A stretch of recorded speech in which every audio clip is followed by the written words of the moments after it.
this morning I am going to one of 2 fabric stores that I use when I'm looking for fabrics. So I have one that I use when I'm buying fabric for me to make something off the rail, and that's in Manchester city centre.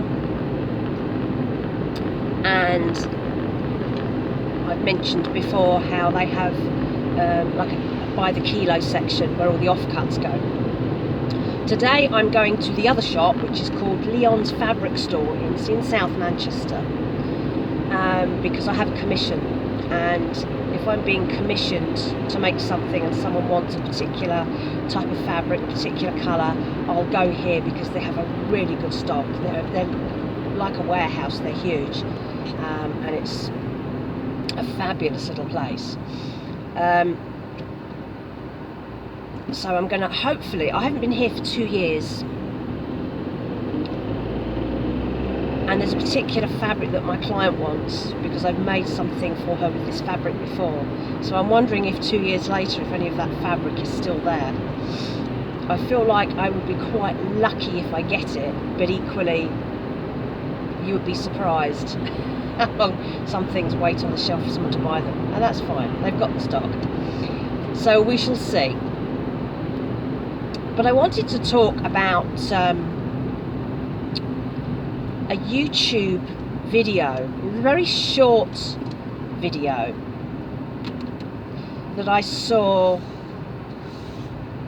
the other day, and it was about how you shouldn't be buying Deadstock fabrics because it is justifying the mass production of cheap fabric. Now, I buy what I call end of roll from the shop that I go to in Manchester, because when I make my own garments, I'm not making lots and lots of them. I'll make 1 or 2. I will make probably one particular design in each fabric, and if I happen to have some fabric over, I'll make something else depending on how much is there, or I will turn the remnants into my braided coasters that I do. So I go there to get that, because I can get the exact amounts of fabric that I need at a price I can afford.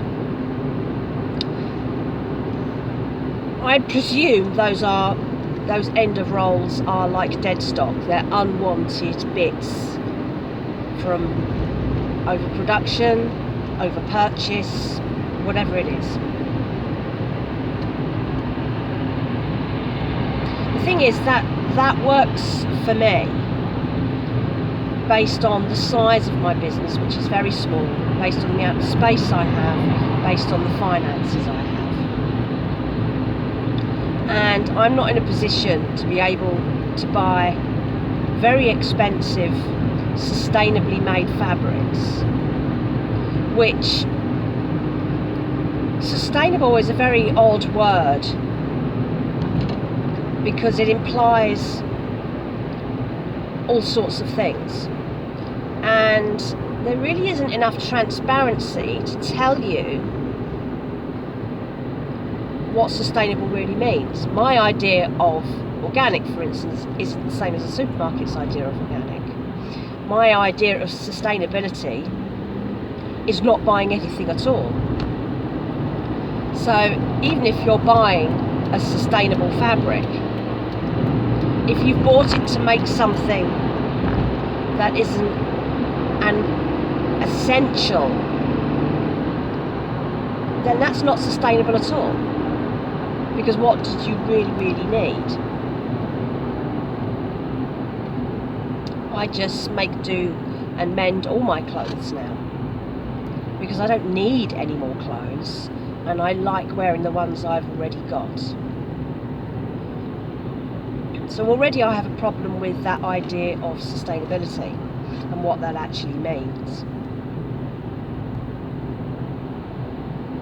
And then I got thinking well, if you're going to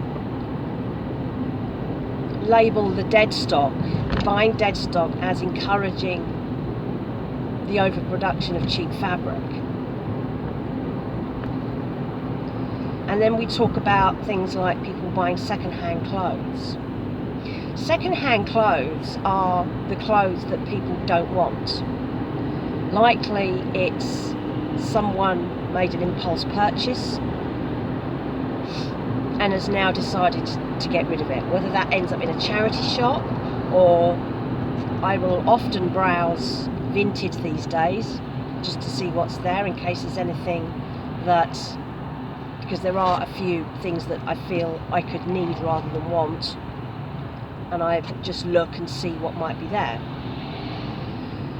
So when second-hand clothes end up being sold second-hand, is that also not encouraging bad behaviour?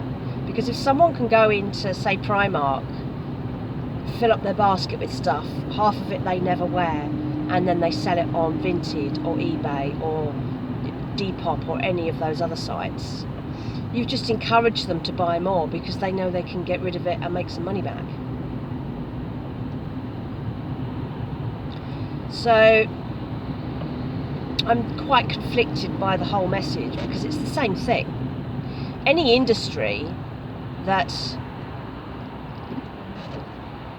works off the premise that you can get rid of this thing second hand is surely encouraging the purchase in the first place. It's kind of circular economy, but it's not, because you are constantly having additional items entering the system, such as Vinted, because there's this constant supply of people buying new stuff and then deciding they either don't want it or they wore it once to that party and they don't want to be seen in it again. It is all the same problem.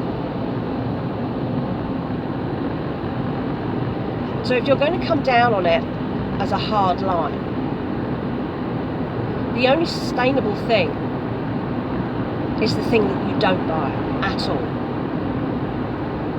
But we don't live in a world now where you can just not buy anything, because the world exists on consumerism and capitalism and the exchange of money and goods.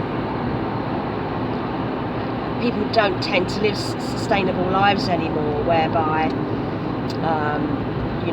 they grow their own food, they eat it, they grow their own food, they eat it, they make, do and mend, they weave their own fabrics from the wool of their own sheep, that sort of thing. That is a sustainable life. And very few people, I can't imagine there's anyone in the UK who's actually doing that completely sustainably. Nothing is completely sustainable at all. It's a fallacy. It's a greenwashing nod towards saying you're doing better whilst still encouraging the system.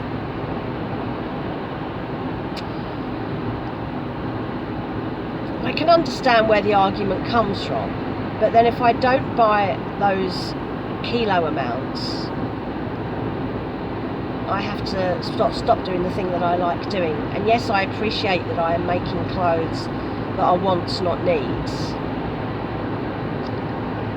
But everything we produce, to a certain degree, is a want and not a need. I am a creative person, and this is where my creative tendencies lean. This is what I do. And if I want to remain creative, I have to then completely stop what I do now and find something completely different to be creative with. But I don't know how to do that, because being creative involves making things, and anything you make is unsustainable because you're putting back into the world. So it's a very finicky line. It's a very hit and miss thing. And if you dive into it too deeply, you just stop living, because your entire life would be unsustainable. You'd never go anywhere. You'd never do anything. The only sustainable human being is a dead human being, because we are all breathing. We are all moving around. We are all eating. We produce waste. not just in our lives from the things we buy, but also from the waste that we produce from our bodies because we eat.